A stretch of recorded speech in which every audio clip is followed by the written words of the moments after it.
Hello friends, आप सभी का स्वागत है आपके अपने यूट्यूब चैनल कोरवाड़े क्लासेस पर। दोस्तों, आज के इस वीडियो में हम सीखेंगे चतुर्भुज, जिसे इंग्लिश में क्वाड्रिलेटरल कहा जाता है। तो चलिए दोस्तों, शुरू करते हैं आज का टॉपिक चतुर्भुज, जिसे इंग्लिश में क्या बोला जाता है? क्वाड्रिलेटरल।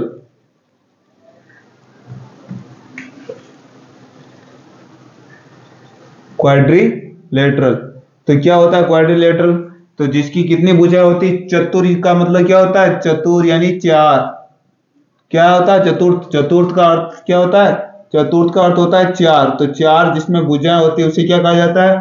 चतुर्भुज कहा जाता है। तो चतुर कहते हैं, आपके दिमाग में आ जाना चाहिए, कितना आना चाहिए? चार आना चाहिए। चतुर्भुज यानी चार भुजाओं से घिरी बंद आकृति चतुर्भुज कहलाती है। तो चार भुजा कैसी होगी?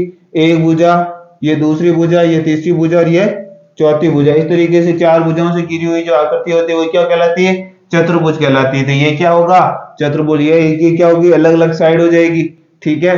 अब क्या करते हैं, यहां से लेकर के ये वर्टेक्स, इसके सामने वाला ये वर्टेक्स, इन दोनों वर्टेक्स को क्या कर देते हैं? आपस में मिला देते हैं। तो इन दोनों वर्टेक्स, आमने सामने वाले वर्टेक्स को, चतुर्भुज के आमने सामने की जो वर्टेक्स है, क्वाड्रिलेटरल के आमने सामने के जो शीर्ष हैं, इन शीर्ष को मिलाने वाली जो ये रेखा है, इसको क्या कहा जाता है? इसको कहा जाता है डायगोनल कहा जाता है। क्या कहा जाता है?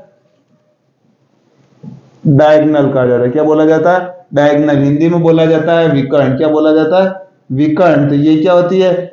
आमने सामने के शीर्षों को मिलाने वाली भुजा विकर्ण होती है। आमने सामने के जो ये वर्टेक्स है, इन दोनों को मिलाने वाली जो साइड, ये साइड बन रही है, इसको क्या कहा जाता है? डायगोनल कहा जाता है। तो ये क्या हो जाएगी? डायगोनल, जिसे क्या कहेंगे? डी। ये डी का मतलब क्या हो जाएगा? डायगोनल हो जाएगा। तो ये कोई चतुर्भुज है, ए बी सी और डी। अगर इसका हमें एरिया ज्ञात करना है, क्या ज्ञात करना है? एरिया ज्ञात करना है। एरिया ज्ञात करना है तो कैसे करेंगे? इस तरीके का कोई चतुर्भुज है, चतुर्भुज का एरिया ज्ञात करना है तो किस तरीके से चतुर्भुज का एरिया निकलेगा?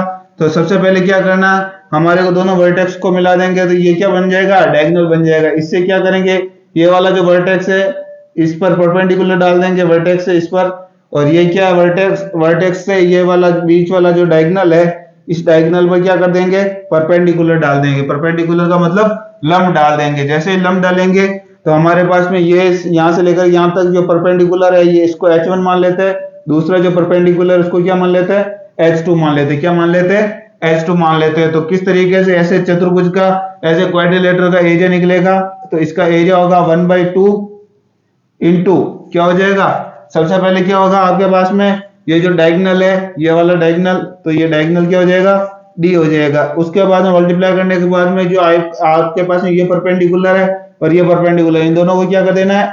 ऐड कर देना है। इसको दोनों को क्या कर देना है? ऐड कर देना है। इन दोनों को ऐड कर दोगे तो आपके पास में ये पूरा जो निकलेगा एरिया निकल जाएगा। किसका?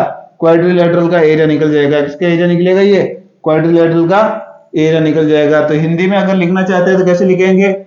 1/2 इंटू जो विकर्ण देर का वो विकर्ण इंटू जो लंब देर के दोनों लंबों का योग। दोनों जो लंब देर का उन लंबों का क्या कर देने का? योग कर देने का। तो जैसे आप दोनों को योग करके विकर्ण को गुणा करोगे और उसका आधा कर दोगे तो आपके पास में किसका एरिया निकल जाएगा? चतुर्भुज का एरिया निकल जाएगा। और पेरीमीटर कैसे निकलेगा? परिमाप कैसे निकलेगा? तो चारों भुजाएं जो देर की होगी इन चारों जोड़ देंगे, इसका क्या निकल जाएगा? परिमाप। तो इस तरीके से आपको ये निकाल देना है। तो ठीक है दोस्तों, धन्यवाद।